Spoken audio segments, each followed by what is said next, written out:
The story begins on a beautiful and bright beach near the ocean. A group of friends, along with some of their classmates, are celebrating the end of college with a huge party. Loud music is playing everywhere and everyone is having fun. They are completely lost in the excitement of the moment. While enjoying themselves, two boys find a very strange and large object near the ocean waves. It looks unusual, and the group starts making fun of it. During their joking, they accidentally crack the egg-like object a little. At that moment, none of them know what this thing really is. After partying all night, everyone becomes tired.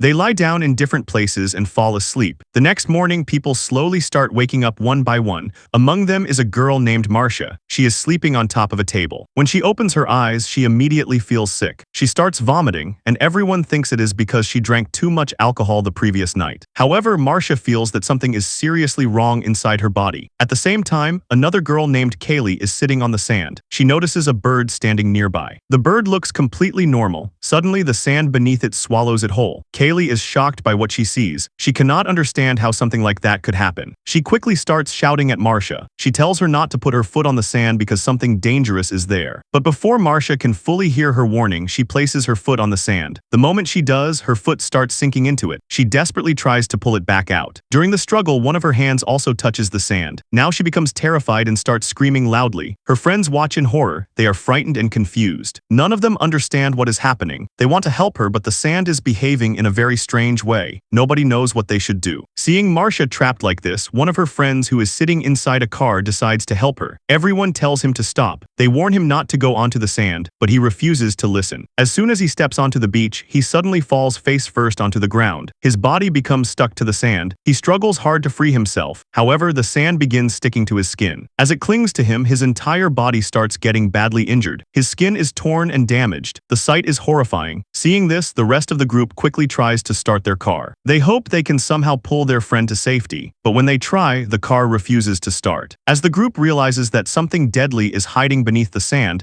they desperately try to save their friend. One of the boys throws a rope toward him, but the injured boy is no longer in any condition to grab it. He is too weak and badly hurt. Within moments, his entire body sinks into the sand and disappears forever. The others can do nothing except watch in horror. Now everyone is terrified. They all agree that they must find a way to escape from this beach as soon as possible. Jonah, the boy sitting in the driver's seat of the car, tries once again to start the vehicle. He keeps trying, but the car still refuses to start. Meanwhile, we see a heavy man named Gilbert. He is standing inside a large drum and is unable to get out safely. He starts moving around because he is uncomfortable. His friends immediately tell him not to move at all. They warn him that if he falls onto the sand, it will pull him inside. Gilbert looks confused and asks if they are joking with him. He thinks his friends are playing a prank. Unlike the others, he did not witness the terrifying events himself because he was sleeping at the time. Now he has been standing inside the drum for a long time and his body is starting to hurt. That is why he keeps shifting around. One of the boys tells him that help will arrive within the next 2 hours because they have already made a call. He says that if Gilbert stays calm and does not move, everything will be fine. Hearing this, Gilbert agrees to stay still. However, the boy is lying. No help is actually coming. The truth is that all of them are trapped on the beach with no rescue on the way. Soon, one of Marcia's friends starts thinking about what happened the previous night. She says that they had a huge party on the same beach. At that time, the sand did nothing to them. There were many other people here as well, so where did all those people go? As they think about it, a terrible realization hits them. Those people must have been pulled into the sand already. The only reason this group survived the night was because they had fallen asleep on top of objects instead of directly on the sand. While they are discussing this, Gilbert starts shouting again. He complains that the sunlight is burning him. Wanting to help, one of his friends throws a bottle of sunscreen toward him and tells him to apply it. Gilbert uses the sunscreen and soon feels a little better. A short time later, everyone's attention turns toward the strange object they discovered during the party. The same object they had damaged the night before. In the darkness, they could not see it clearly, but now in the morning light, they finally understand what it is. It was actually an egg. At that moment, they realize they may have made a huge mistake by breaking it. Whatever was inside that egg is now out in the open. It is entirely possible that the creature from inside the egg has somehow mixed with the sand and is now hunting them one by one. Jonah also realizes that sitting and waiting will not save anyone. If they want to survive, they must take action themselves. Looking around for a solution, he finds a skateboard. He places his feet on it and carefully tries to move across the dangerous sand toward a nearby table. At first, the plan seems to work. But as soon as he gets close to the table, the skateboard starts slipping underneath him. His balance quickly begins to fail, and suddenly he finds himself in serious danger. Just when Jonah is losing his balance, something suddenly comes out of the sand and touches his stomach. It happens very quickly, but Jonah does not give up. He immediately climbs onto the table. A bag is lying there, and inside it he finds some food and drinks. He also finds a banana. However, when he tries to eat it, he suddenly throws up. When he looks down at his stomach, he sees that a wound has appeared there. The strange thing hiding inside the sand has infected him when it touched his body. Everyone becomes frightened after seeing this, but Jonah tries to stay calm. He tells the others not to worry about him and says they should focus on finding a way to survive. Even so, the wound starts hurting badly. His condition begins getting worse. Blood starts coming out of the injury. Seeing this, his girlfriend Kaylee starts crying. Jonah lies down as the pain becomes harder to bear. Meanwhile, a girl sitting inside the car suddenly remembers something important. She tells everyone that their phones are inside the trunk of the car. If they can get the phones, they might be able to call for help. The problem is that the trunk cannot be opened from inside the vehicle. Someone would have to risk going outside. Nobody wants to take that chance because the sand is too dangerous. After a moment, one of the girls says she will do it. She gathers her courage and carefully moves toward the car. When she reaches it, she tries to open the trunk, but it does not open. Then a girl named Shanda gives her a piece of wood and tells her to hold onto it tightly so she does not fall toward the sand. Even with that help, she still cannot open the trunk. Seeing this, Kaylee hands her a metal rod and tells her to try again. This time, after struggling for a while, the girl finally manages to open the trunk. But at that exact moment, they notice a vehicle coming from a distance. It is the beach supervisor. Everyone turns their attention toward him. Because of this distraction, the girl opening the trunk makes a mistake. Her fingers get trapped inside the trunk and it suddenly slams shut. She screams in pain. Then everyone else starts calling the supervisor for help. A few moments later, the supervisor arrives. Looking at the group, he sarcastically says that young people often do stupid things after drinking too much alcohol. The group quickly tells him that this is not a joke and that they are in serious trouble. The supervisor drives closer and starts getting out of his vehicle. Everyone immediately shouts at him not to step onto the sand, but when he places his foot on it, nothing happens. The group is shocked. The sand does not pull him in at all. First, the supervisor walks over to Jonah. When he sees the wound on Jonah's stomach, he is surprised and asks who did that to him. After that, he tries to help the heavy man, Gilbert, get out of the drum. But Gilbert is so heavy that the supervisor cannot move him even a little. Realizing this, the supervisor tells everyone not to panic. He says he will call his team and bring more people to help rescue them. However, he is confused about the whole situation. He cannot understand why they are acting this way or what they are doing on the beach. Then one of Jonah's friends tries to explain everything. She starts telling him about the strange events that have happened and points out that their friend's fingers are trapped inside the car trunk. The supervisor walks over to the girl whose fingers are trapped in the trunk,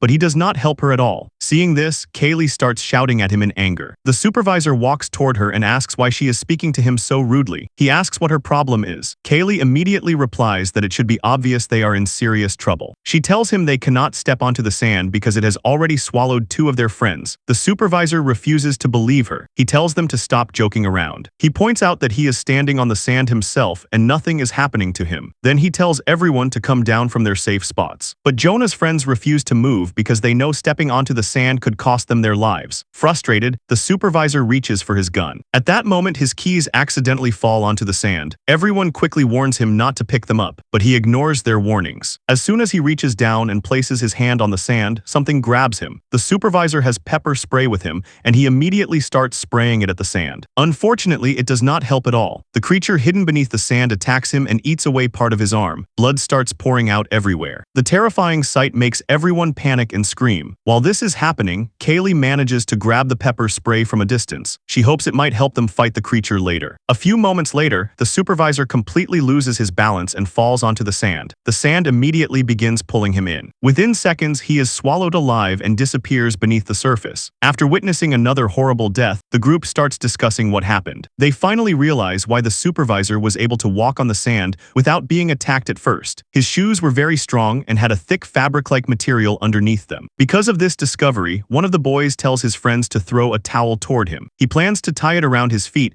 and use it as protection while moving across the sand. His friends throw the towel, but while trying to catch it, he loses his balance and falls down. The moment he hits the sand, several thread-like strands suddenly shoot out from beneath the surface. These appear to be the creature's tentacles. They wrap themselves around his entire body and stick tightly to him. Then they begin sucking his blood. The boy screams screams in unbearable pain. His friends watch helplessly as he is dragged away. Within moments, he disappears into the sand just like the others before him. This horrible scene terrifies everyone even more. Shanda can no longer handle the fear. She covers her ears with her hands and starts crying. Kaylee tries to comfort her and tells her that everything will be okay. Then Kaylee asks Shanda to help hold a cabin grill steady. After placing another grill in position, Kaylee carefully jumps down from the higher cabin and manages to reach the car safely. As soon as she gets inside, her emotions take over. She slaps Shanda and blames her because coming to this beach had been Shanda's idea in the first place. In reality, none of this was Shanda's fault. After blaming Shanda, the two girls focus on helping their injured friend. Together, they carefully try to free the girl's fingers from the car trunk. After a difficult struggle, they finally manage to pull her hand out. They quickly wrap a towel around her injured hand to stop the bleeding. At the same time, on the other side of the beach, the heavy man trapped inside the drum is suffering badly. His entire body has started aching from standing in the same position for so long. Soon, blood begins dripping from his body. When the blood falls onto the sand, several tentacles rise from beneath the surface. The creature immediately senses that a human is nearby. Meanwhile, the two girls connect the cabin grills together and create a path leading toward Jonah's table. Shanda carefully makes her way toward Jonah. At the same time, the girl with the injured fingers tells Kaylee that she should leave now. She explains that blood is still coming from her hand, and if any of it falls onto the sand, the creature will attack them. Understanding the danger, Kaylee also moves across the path and reaches the others safely. Now the injured girl is the only one left behind. She finally starts walking across the grill pathway. For a moment, everything seems fine, but suddenly blood begins dripping from her injured hand. At the same time, she loses her balance. Before she can recover, she falls directly onto the sand. The creature attacks instantly. The sand swallows her alive and she disappears beneath the surface. At the same time, the heavy man inside the drum is still bleeding. The tentacles become more and more attracted to the smell of his blood. Then we see Shanda preparing for a risky plan. She wraps towels around her feet and carefully steps onto the dangerous sand. To her surprise, nothing happens. The creature does not attack her. She quickly walks across the beach and climbs onto the supervisor's vehicle. Seeing this, the heavy man becomes very happy. He believes they have finally found a way to escape. Unfortunately, he has no idea what is happening beneath him. The tentacles have secretly hollowed out the bottom of his drum. By now, the creature has grown much larger. Its tentacles are stronger than ever. Suddenly, they burst upward and wrap around the heavy man's entire body. He is dragged downward and pulled into the sand. Within moments, he is killed just like the others. At this point, the creature has become enormous because it has already fed on so many people. Its tentacles are now much bigger and far more powerful. Soon, the creature moves toward the supervisor's vehicle. It begins shaking the vehicle violently. The sudden movement causes Shanda to lose her balance. She falls onto the roof of the vehicle and is knocked unconscious. Now Kaylee feels completely alone. The few people still alive are badly injured and barely able to help. Fear starts taking over her mind. As time passes, night finally falls over the beach. Later that night, Shanda slowly regains consciousness. She carefully gets up while holding her injured body. Despite the pain, she wastes no time. Standing on top of the vehicle, she begins searching for anything useful. She is desperate to find another way out of this nightmare before the creature comes back for the remaining survivors. While searching on top of the vehicle, Shanda gets lucky. She finds an inflatable life raft. It is the kind that fills with air automatically when a button is pressed. Without wasting any time, she throws the raft down. Within seconds, it inflates completely and turns into a strong rubber boat. Shanda quickly places Jonah on the raft and pulls him toward the vehicle. Everything seems to be going well, but just as Kaylee is about to get inside the vehicle, the creature attacks again. One of its tentacles suddenly slams the vehicle door shut. At this point, the creature's tentacles are glowing. A strange blue light is shining from them. Even after seeing this, Kaylee refuses to give up. She manages to climb onto the roof of the vehicle. While looking around, she notices a container of gasoline. She reaches for it, but one of the creature's tentacles grabs the container and refuses to let it go. Thinking quickly, Kaylee grabs another gasoline container instead. She begins pouring gasoline all around the vehicle. During this process, some of the gasoline also spills onto the creature itself. The moment she finishes, she sets it on fire. Instantly, flames spread everywhere. The creature's tentacles catch fire and begin burning. The creature starts thrashing around in pain. Taking advantage of the opportunity, Kaylee quickly climbs inside the vehicle and locks the door. The creature desperately tries to force the door open. However, the fire has badly weakened it. It no longer has the same strength as before. After struggling for a while, it retreats back beneath the sand. The night feels incredibly long. The three survivors are exhausted, frightened, and emotionally broken. Eventually, they stay inside the vehicle and fall asleep. When morning arrives, someone starts knocking on the vehicle's window. The person appears to be a police officer. Kaylee carefully steps outside. As soon as her foot touches the sand, she waits for something to happen,